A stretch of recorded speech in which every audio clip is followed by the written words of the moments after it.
I've coached hundreds of busy professionals who are struggling to make space. And here's a truth they don't like to hear. You can't be exceptional at everything at once because everything you do is a trade-off. We all want a good life, to be healthy, to have great relationships, to earn enough money and make a difference in people's lives. But at some point in your late 30s or 40s, a lot of the time, you realize that you can't have it all, that life isn't turning out the way you expected.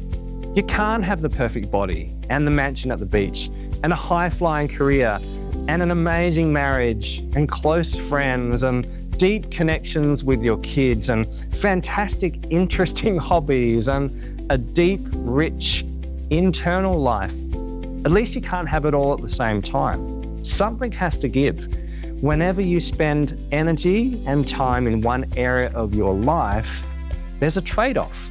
And that's what I want to talk about today. I want to talk about something called the 5-burner theory and how understanding the different burners in your life and the consequence of turning one burner up and how it impacts the gas and fuel available in other burners is really insightful and important to recognize as busy people, because it can help you face reality. It can help you face the hard reality that you're finite.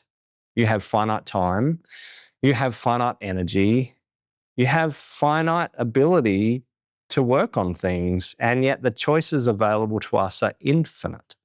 So how do we manage a finite life with infinite possibilities without feeling guilty about what we can't do?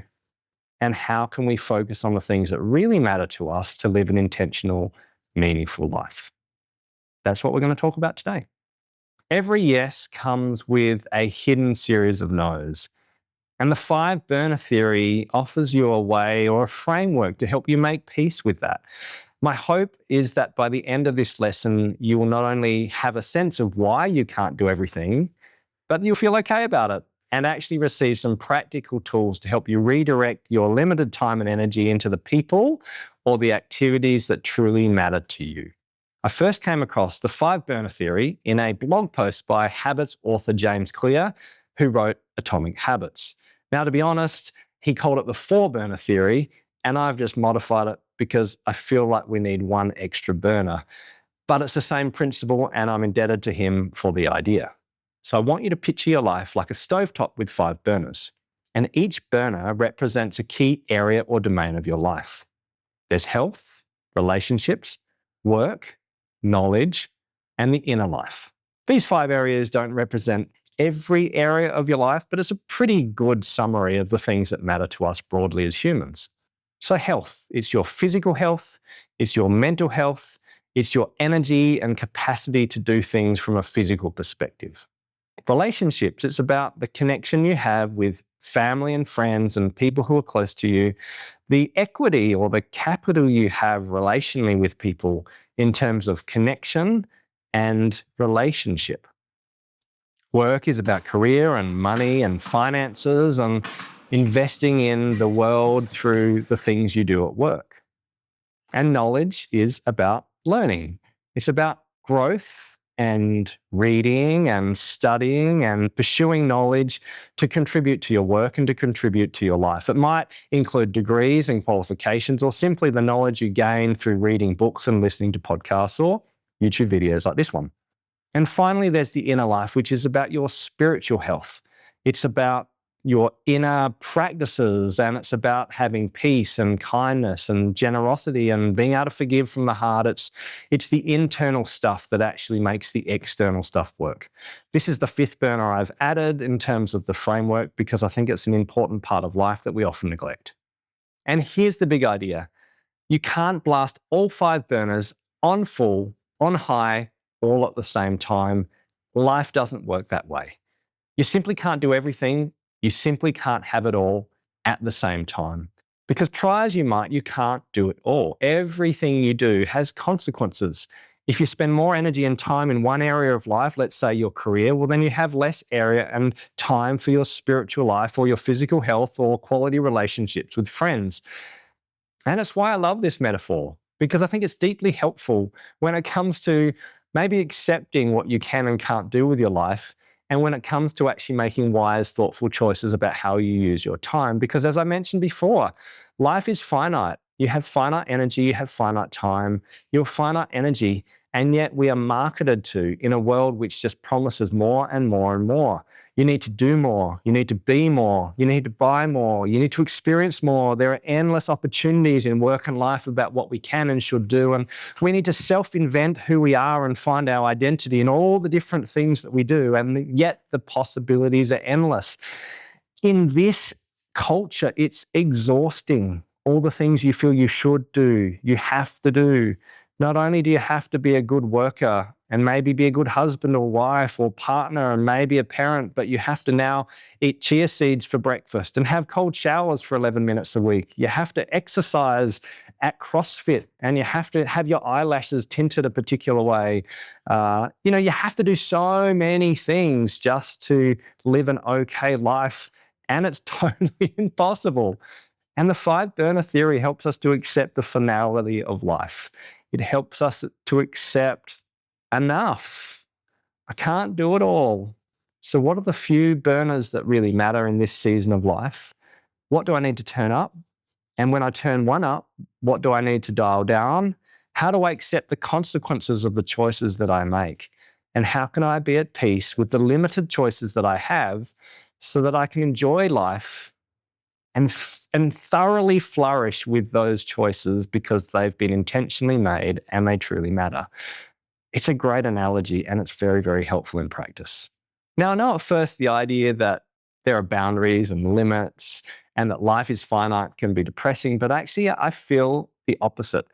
In my book, Spacemaker, How to Unplug, Unwind and Think Clearly in the Digital Age, I wrote a chapter about life-giving limits. And I gave examples about creators who have had limits and then been more creative as a result, or people who have experienced joy and depth in relationship by limiting their options. And so I think boundaries and setting healthy limits, self-imposed limits, can actually give us life. Rather than constricting life, they can free us and they can give us the ability to be at peace because we don't have to do this and that and that and this and that all at the same time. We can make choices about what matters to us in this season.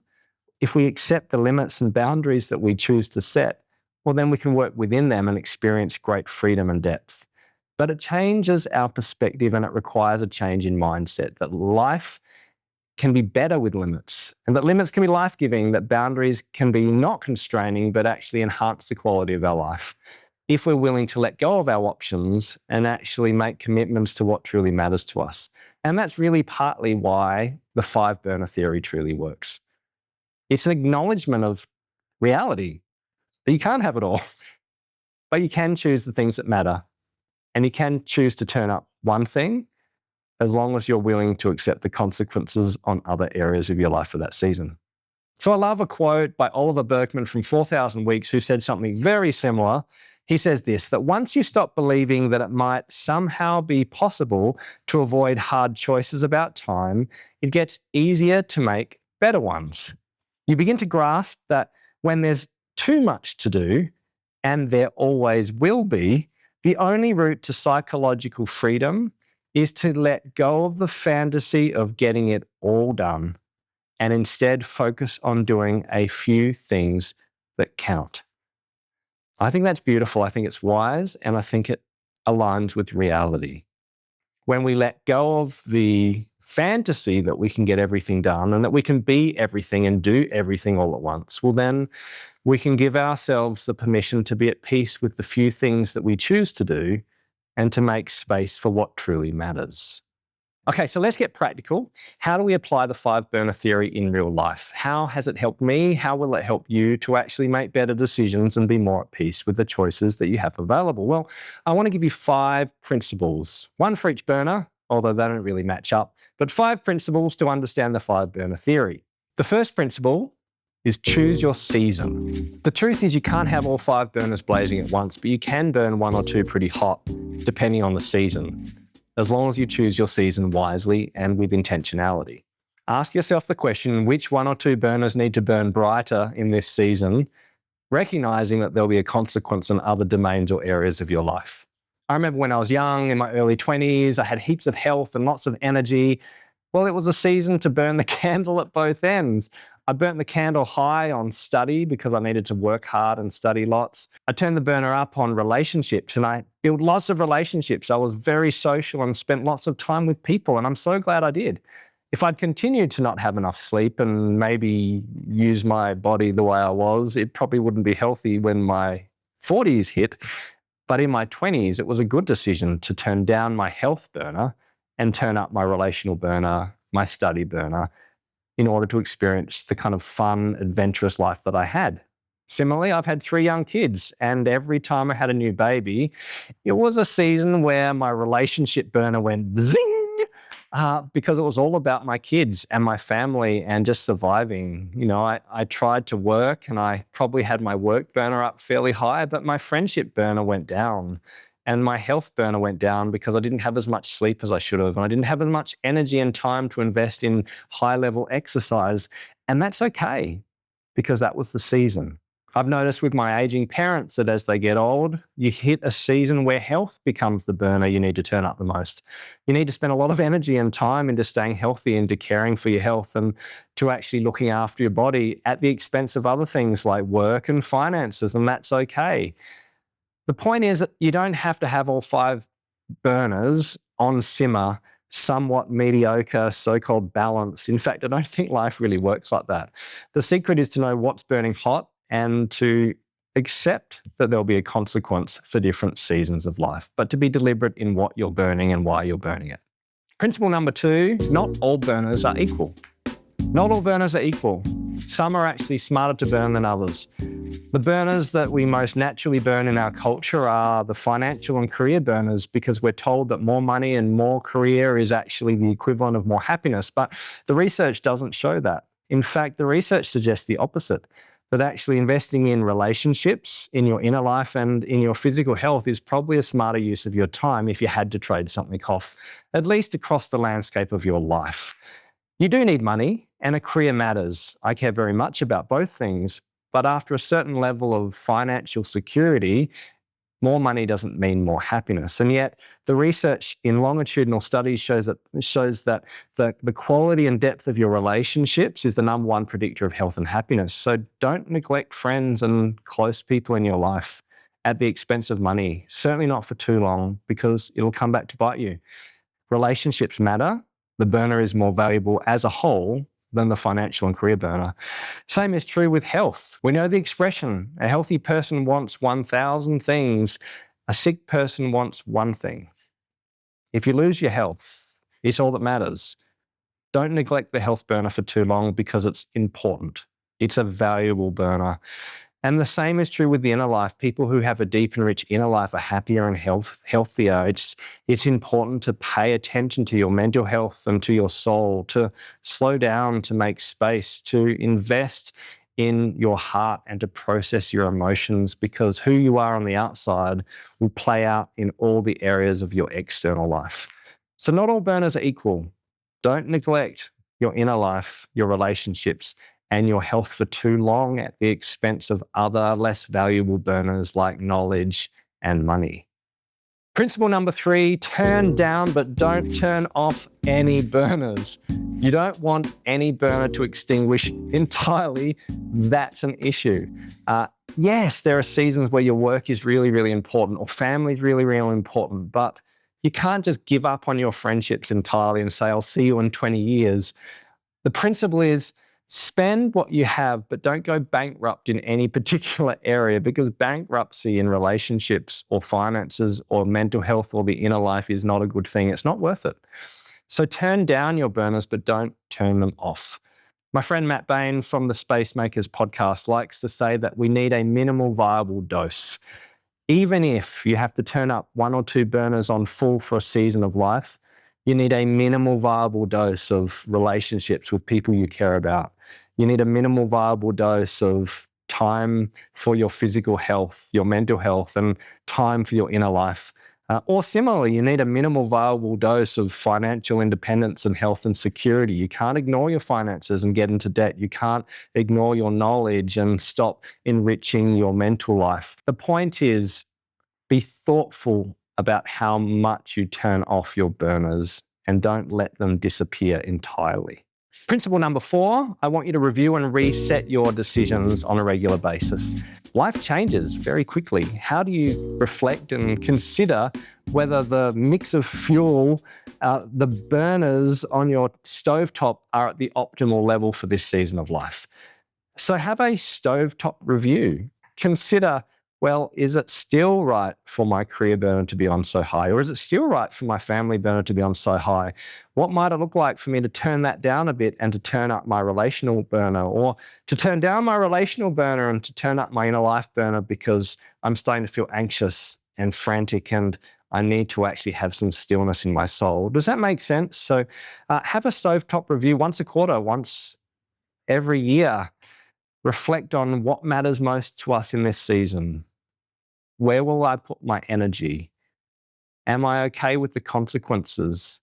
And what might be my minimal viable dose in other areas? With a review and a reset, you can be more likely to make sure that your life and your time is used in a way that matters according to your values. And the 5th and final principle in my 5 burner video is probably the one I like the most, and it's acceptance. Accept your life-giving limits. Life is messy, it's busy, it's frantic. I see life like a messy garden where the things I'd love to complete don't get completed and where people I care about don't get the time that they'd like because I just don't have the energy. And that's okay. We are human. We make mistakes. We don't always optimize our stovetop. We can't get everything done. We can't even complete the things we really care about or spend enough time with those we love the most. Don't give up on trying to improve the quality and balance of your life, but accept when you can't that it's okay. Accept that you're finite. The life is finite and there are infinite possibilities. Accept that you have limited energy. Accept that you can't get it all done and you just have to muddle by with the best you can to do what's within your skill set and to try your best with the time available, but not feel guilty when you can't finish it all because you can't. You have limited gas in the stovetop. Some of us have more gas than others in different seasons of life. But how can you make wise choices and accept the fact that some things won't be completed? And be okay with that. Now, I know that acceptance is hard.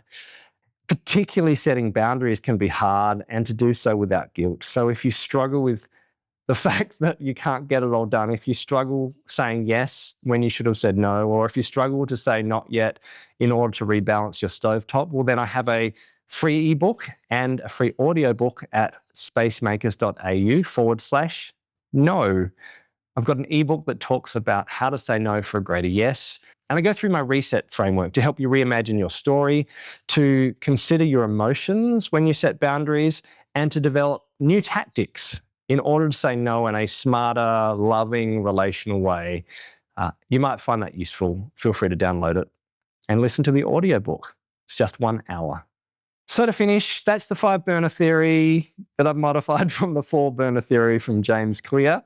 Hopefully it's been useful. I find it very useful to consider my life and reflect on what's happening next. What burners need to be turned up in your life? What burners need to be turned down to a minimal viable dose?